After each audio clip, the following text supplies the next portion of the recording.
तेरी औकात है इस हवाई जहाज को ठीक करने की? तू जानता है इसमें नेताजी जानने वाले हैं? अगर मैं इस मीटिंग में नहीं गया तो 500 करोड़ रुपए का नुकसान हो जाएगा। अगर तूने इस हवाई जहाज को ठीक कर दिया तो मैं तुझे 10 करोड़ रुपए दूंगा। सुबह के 5:30 बजे थे। शहर अभी पूरी तरह जागा नहीं था, लेकिन पुराने इंटरनेशनल एयरपोर्ट के पीछे फैले कूड़े के मैदान में हलचल शुरू हो चुकी थी। यहीं रहता था 15 साल का समर। दुबला पतला शरीर, सांवला चेहरा, हमेशा धूल से सने कपड़े और आंखों में एक अजीब सी बेचैनी। वह कूड़ा बिनता था। प्लास्टिक, लोहा, बोतलें जो मिल जाए। दिन अच्छा रहा तो 200-300 रुपए बन जाते, नहीं तो खाली पेट भी सोना पड़ता। समर बाकी बच्चों से अलग था। जब भी ऊपर से कोई जहाज उड़ता, वह अपना काम रोक देता, सिर उठाकर आसमान की तरफ देखता और कानों से उसकी आवाज पकड़ने की कोशिश करता। उसे आवाजें याद रहती थीं, कौन सी आवाज ठीक है, कौन सी नहीं। ये शौक नहीं था, आदत थी। बचपन से उसे याद नहीं था कि यह आदत कहां से आई। बस इतना याद था कि बहुत पहले कोई था जो उसे कंधे पर बैठाकर जहाज दिखाया करता था। कहता था, ध्यान से सुनो, हर इंजन अपनी कहानी खुद सुनाता है।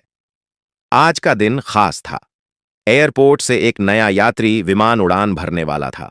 देश का बना हुआ, बड़ा और भारी। 400 से ज्यादा लोग उसमें बैठने वाले थे। बाहर बैनर लगे थे, अंदर कैमरे, नेता, अफसर, सब कुछ चमक रहा था। लेकिन समर को उस चमक से कोई मतलब नहीं था। जैसे ही उसने रनवे के पास खड़े उस विमान की आवाज सुनी, उसके हाथ अपने आप रुक गए। दिल तेज धड़कने लगा। आवाज सही नहीं थी, बहुत हल्की सी, लेकिन टूटी हुई, जैसे कोई चीज अंदर रगड़ खा रही हो। उसने आंखें बंद कीं और दोबारा सुना। नहीं, उसके मुंह से खुद ब खुद निकला। ये आवाज उसने पहले भी सुनी थी, महीनों पहले एक छोटे कार्गो प्लेन में। उस दिन 2 घंटे बाद खबर आई थी कि प्लेन को इमरजेंसी लैंडिंग करनी पड़ी। समर उठ खड़ा हुआ, कूड़े से भरी बोरी वहीं छोड़ दी और बाढ़ की तरफ दौड़ा। एक सिक्योरिटी गार्ड पास ही खड़ा था। अंकल, समर हांफते हुए बोला, उस प्लेन में दिक्कत है, उसे उड़ने मत दो। गार्ड ने उसे ऊपर से नीचे देखा और हंस दिया। चल हट, काम कर अपना, यहां मत घुस। अंकल प्लीज, इंजन की आवाज सही नहीं है। गार्ड का चेहरा सख्त हो गया। भाग यहां से। समर पीछे हटा, लेकिन उसकी नजर विमान से नहीं हटी। उसे साफ महसूस हो रहा था कि अगर यह जहाज हवा में गया तो कुछ बहुत बुरा होगा। उसने तय कर लिया, चाहे कोई सुने या न सुने, वह कोशिश जरूर करेगा, क्योंकि इस बार आवाज झूठ नहीं बोल रही थी और शायद आज उसकी जिंदगी भी बदलने वाली थी। समर को गार्ड ने भगा तो दिया, लेकिन उसके कदम रुके नहीं। वह जानता था कि अगर अभी चुप हो गया तो देर हो जाएगी। विमान की बोर्डिंग शुरू हो चुकी थी। दूर से बसें यात्रियों को लेकर रनवे की तरफ जा रही थीं। उसने इधर उधर देखा। एयरपोर्ट के पीछे की तरफ मेंटेनेंस जोन था। वहां सफाई करने वाले और टेक्नीशियन आते जाते रहते थे। समर अक्सर वहां कूड़ा बिनता था, इसलिए कुछ लोग उसे पहचानते थे। वह दौड़ता हुआ मेंटेनेंस गेट की तरफ गया। वहां एक अधेड़ उम्र का आदमी पाइप से पानी डाल रहा था। नाम था इमरान। वह ग्राउंड स्टाफ में था। इमरान अंकल, समर चिल्लाया। इमरान ने पलट कर देखा। क्या हुआ, इतनी हाफ क्यों रहा है? समर ने बिना रुके कहा, वो नया प्लेन, उसकी आवाज गलत है। बाएं इंजन में कुछ ढीला है, बहुत बुरा साउंड आ रहा है। इमरान पहले तो हंसा। तू फिर शुरू हो गया? हर प्लेन में तुझे दिक्कत दिखती है। इस बार अलग है अंकल। समर की आवाज कांप रही थी। अगर उड़ा तो टूट जाएगा। इमरान ने ध्यान से समर की आंखों में देखा। डर था वहां, झूठ नहीं। तू कैसे जानता है? उसने धीमे से पूछा। आवाज से, समर ने कहा, और कंपन से। अभी टेकअप हुआ ही नहीं, फिर भी आवाज भारी है।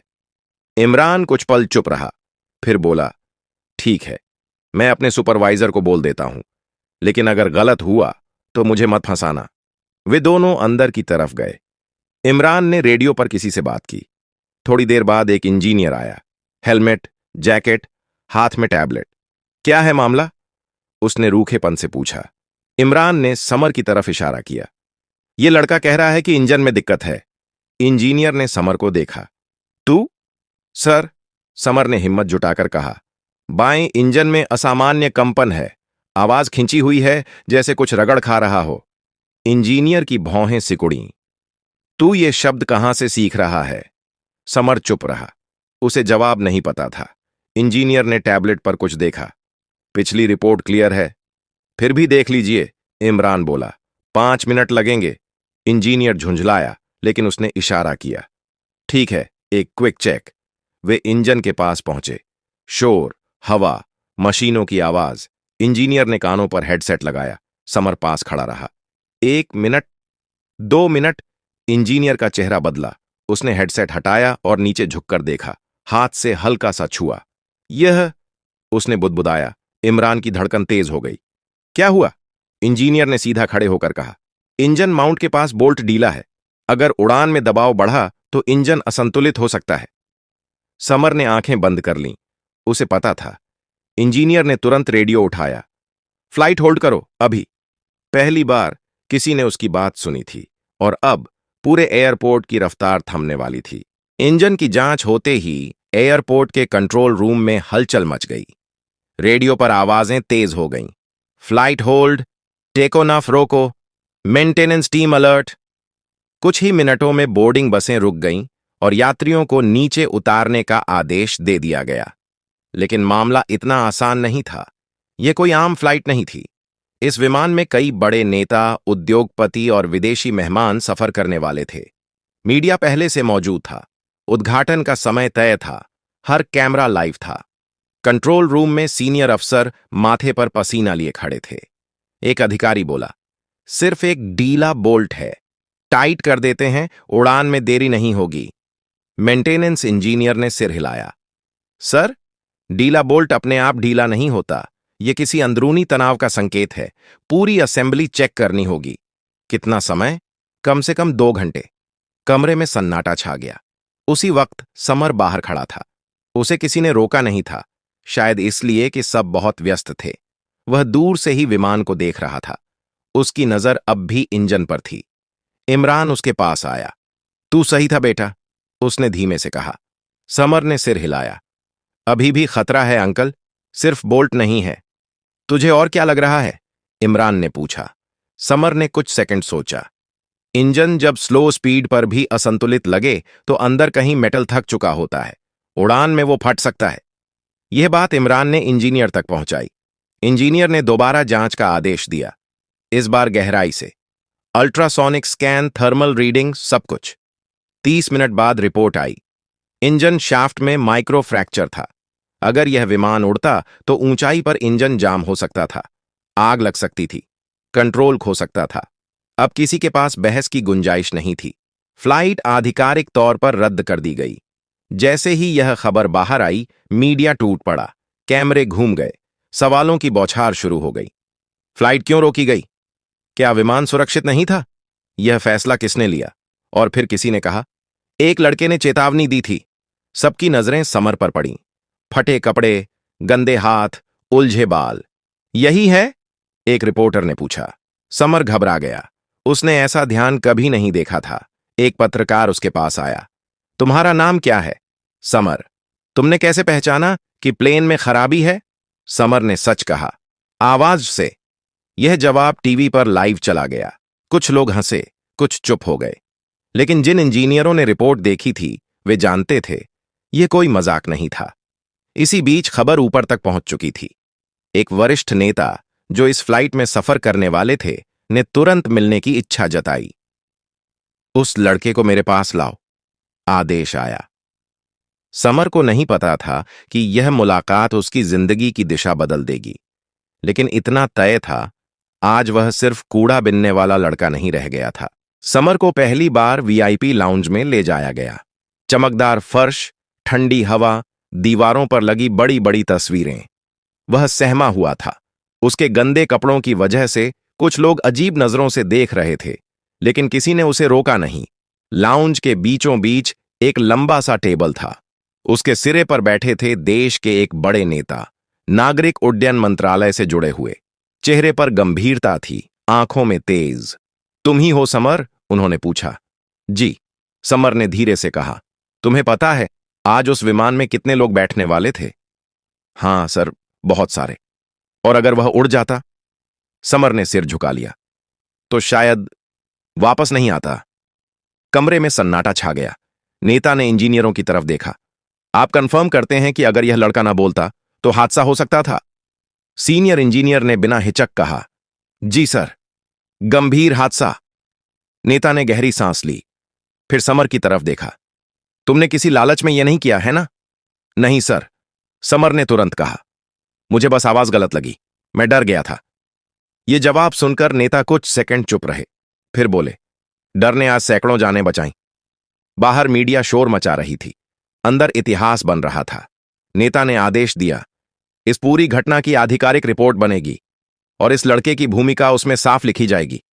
एक अफसर ने हिम्मत करके पूछा, सर, यह लड़का, क्या इसके लिए कोई इनाम? नेता ने हाथ उठाकर रोका, इनाम नहीं, जिम्मेदारी। फिर उन्होंने समर से पूछा, तुम पढ़ते हो? समर चुप रहा। पहले नहीं, अब भी नहीं। रहते कहां हो? एयरपोर्ट के पीछे झुग्गियों में। कमरे में बैठे कुछ लोग असहज हो गए। नेता ने कुर्सी से आगे झुकते हुए कहा, समर, आज तुमने जो किया है वह असाधारण है, लेकिन मैं चाहता हूं कि यह सिर्फ एक खबर बनकर न रह जाए। उन्होंने सचिव की तरफ देखा। इस लड़के की पूरी जिम्मेदारी सरकार लेगी, पढ़ाई रहने की जगह सब। समर की आंखें फैल गईं। सर, मैं और नेता ने बात काटते हुए कहा, जो जानें तुमने बचाई हैं उनकी कीमत पैसों में नहीं मापी जा सकती, लेकिन देश की तरफ से तुम्हें सम्मान मिलेगा। उन्होंने साफ शब्दों में कहा, 5 करोड़ रुपए। कमरे में हलचल मच गई। समर को समझ ही नहीं आया कि 5 करोड़ क्या होता है। उसने सिर्फ इतना पूछा, सर, मैं अब कूड़ा नहीं बिनूंगा? नेता के चेहरे पर हल्की मुस्कान आई। नहीं बेटा, अब तुम उड़ान सीखोगे। बाहर कैमरे इंतजार कर रहे थे और अंदर एक लड़के की किस्मत हमेशा के लिए बदल चुकी थी। जब समर वीआईपी लाउंज से बाहर निकला तो वही एयरपोर्ट उसे बिल्कुल अलग लग रहा था।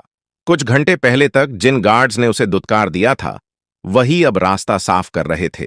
कैमरे उसकी तरफ घूम रहे थे, माइक्रोफोन आगे बढ़ रहे थे। समर, इधर देखिए, आपको कैसा लग रहा है? आपने ये सब कैसे किया? इतने सवाल, इतने लोग। समर घबरा गया। उसने पहली बार इमरान अंकल का हाथ कसकर पकड़ा। मैं कुछ गलत तो नहीं कर रहा? उसने धीमे से पूछा। इमरान की आंखें भर आईं।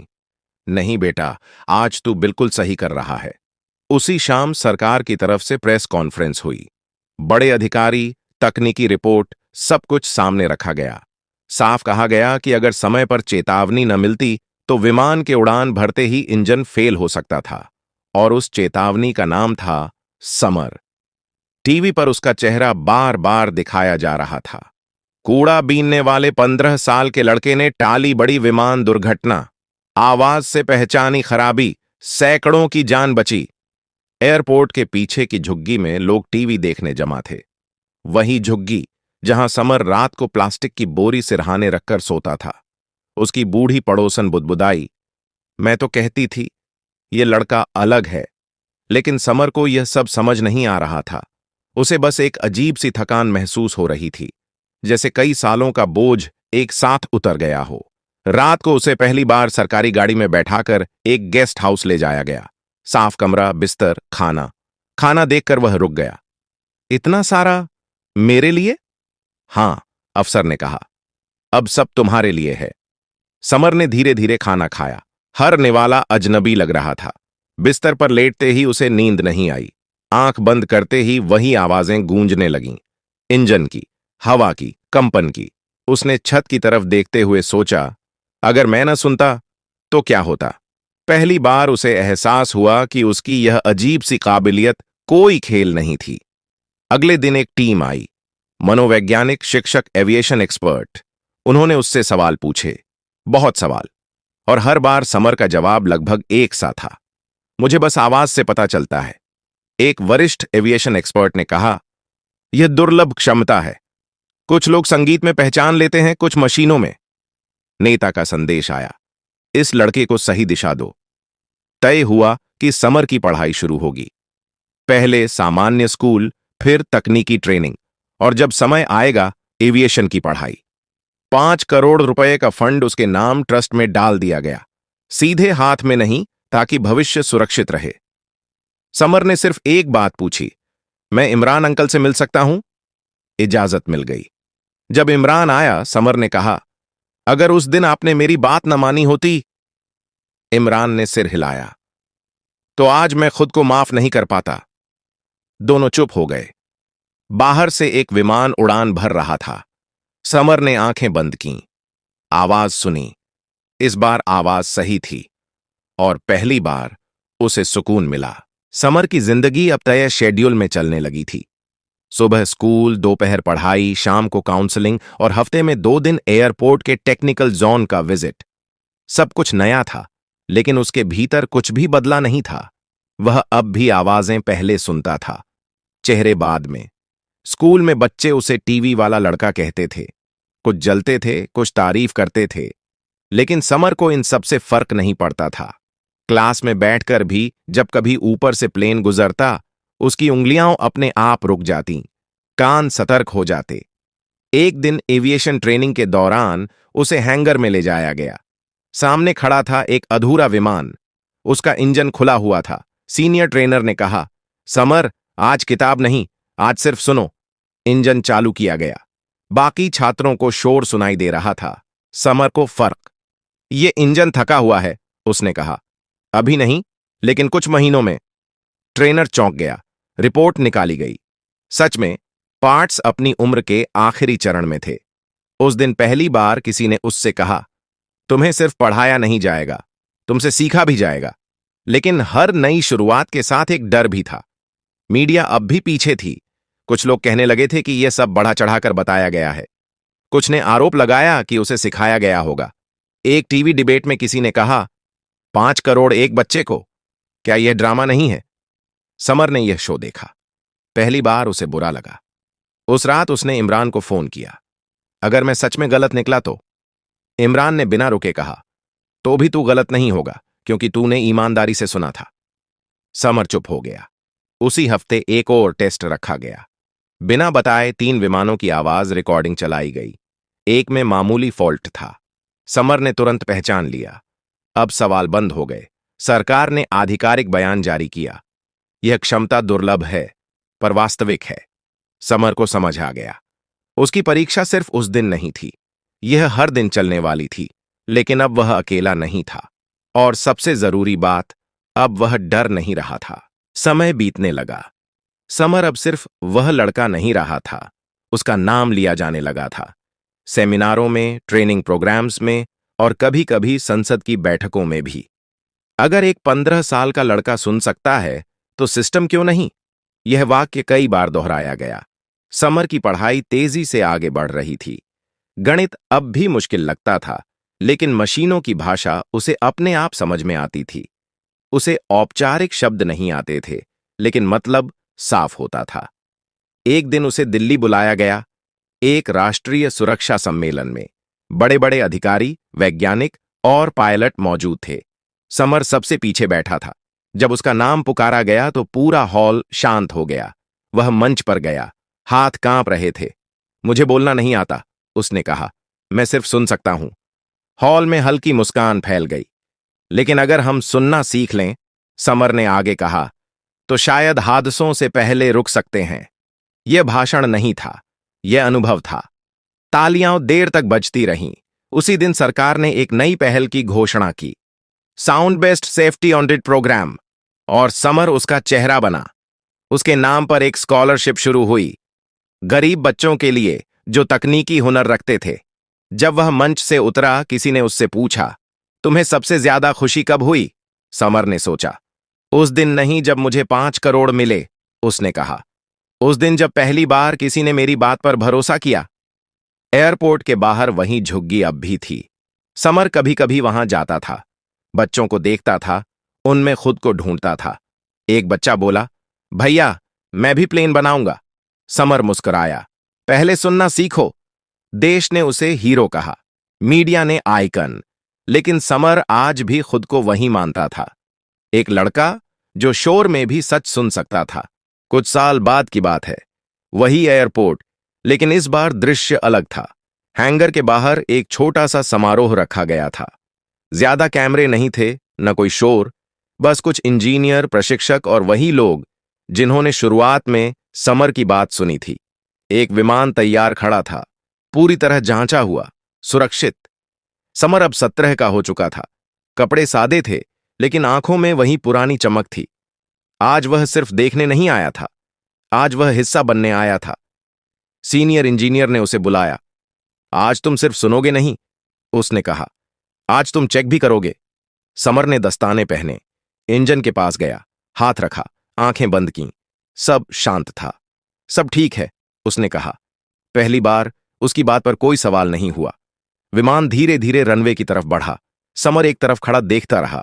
जैसे ही टेक ऑफ हुआ, उसकी सांस रुकी। कान सतर्क थे, आवाज साफ थी, संतुलित। विमान आसमान में उठ गया। समर ने सिर झुका लिया। उसी शाम उसे एक पत्र मिला, साधारण लिफाफा। अंदर सिर्फ एक पंक्ति लिखी थी, देश को तुम पर भरोसा है। उसने पत्र मोड़ा, जेब में रखा। उस रात उसने वही किया जो वह हमेशा करता आया था। आसमान की तरफ देखा।